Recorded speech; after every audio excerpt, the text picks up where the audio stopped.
In order to have a Skype appointment with a tutor from the Centre for Academic Success, you need to have Skype installed on your device. If your device has Windows 10, then good news, your device already has Skype installed. If you're using another operating system, then installing Skype is very simple. Firstly, search for Skype and open the Skype website.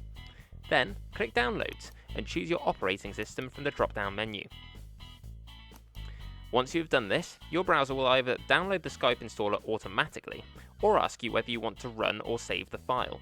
Click Run and follow any prompts that the installer gives you. And that's it! Skype is installed on your device, and you are now able to have a Skype appointment with the Centre for Academic Success from the comforts of your own home.